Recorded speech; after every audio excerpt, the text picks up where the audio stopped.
Anthem bioscience, क्या view है sir? Okay, तो Hey there. Anthem bio Subscribe to my कल खुल channel. चुका है, And कल also press पहला दिन this था, आज bell दूसरा icon. दिन है। पहली चीज़ तो ये नेहा कि इस आईपीओ में आप पैसे लगाएं, अच्छे लिस्टिंग गेन के लिए भी और लॉन्ग टर्म के इन्वेस्टमेंट के लिहाज से। तो ये हमारी राय है कि अच्छे लिस्टिंग गेन और लॉन्ग टर्म दोनों के लिए इस आईपीओ में पैसा लगाना चाहिए। दूसरी राय ये कि इस स्टॉक को आप अपने कोर पोर्टफोलियो में, स्पेशली अगर आपका फार्मा पोर्टफोलियो है, तो ये स्टॉक आपके पोर्टफोलियो में ज़रूर होना चाहिए। ये दूसरी राय है और इसका आप 2 से 3 साल के लिए ज़रूर रखें, उसके बाद हम रिव्यू करेंगे।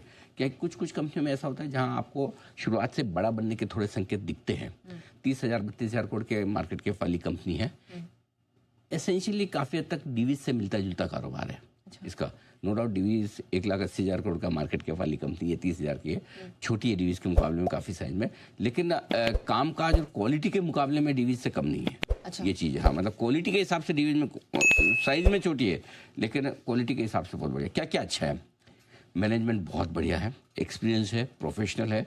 बायोकॉन से ये 20 साल पहले निकल कर इन्होंने बिजनेस शुरू किया अपना और बहुत ही अच्छा नाम कमाया, क्रेडिबिलिटी काफ़ी अच्छी है बिजनेस में।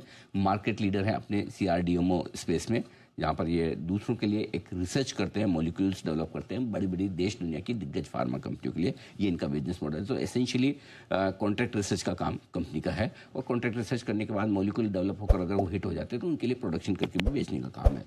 अब तक का स्ट्रॉन्ग ट्रैक रिकॉर्ड है कंपनी का। ब्लॉकबस्टर ड्रग, ब्लॉकबस्टर ड्रग मतलब क्या होता है? कोई भी ड्रग, कोई भी मॉलिक्यूल आपका जो $1 बिलियन से ज़्यादा की सेल्स करे, पिछले 10 में से 3 मॉलिक्यूल इनके ब्लॉकबस्टर निकले हैं।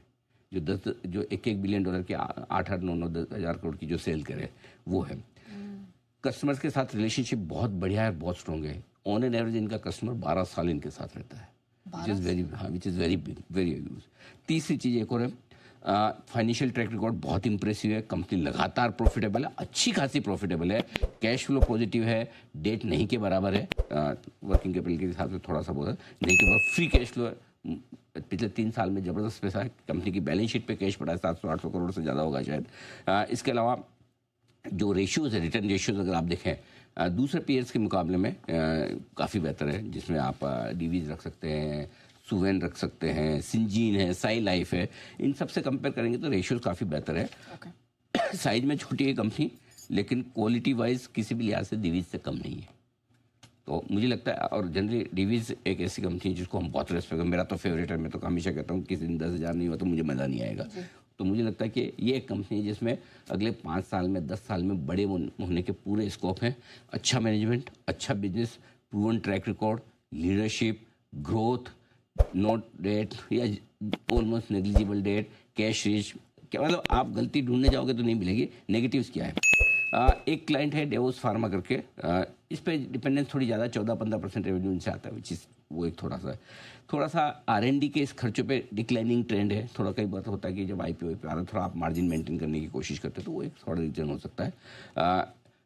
एक ही रिस्क होती है इनकी ग्रोथ ज़्यादा डिपेंड इस बात पर करती है कि मॉलिक्यूल कितने सफल होते हैं इनके, क्योंकि वो अलग अलग फेज पे ट्रायल होती है और उसके बाद जब सक्सेसफुल हो जाते हैं और एक एक मॉलिक्यूल को बनाने में 8-10 साल भी लग जाते हैं, तो वो डिपेंड कर रहा है। वो किस्मत की बात भी बहुत होती है। रिसर्च तो सब में बराबर करते हैं, लेकिन किस्मत की भी बात है।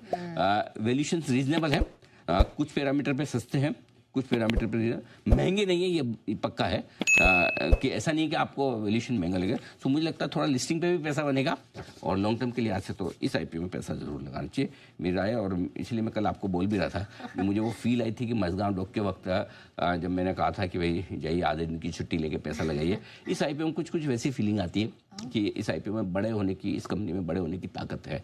अच्छा मैनेजमेंट है, अच्छे प्रोमोटर है, अच्छा बिजनेस है, पैसा लगाना चाहिए। स्ट्रॉन्ग बाय रिकमेंडेशन बायोसाइंसेस के IPO में निकल कर आ रही है।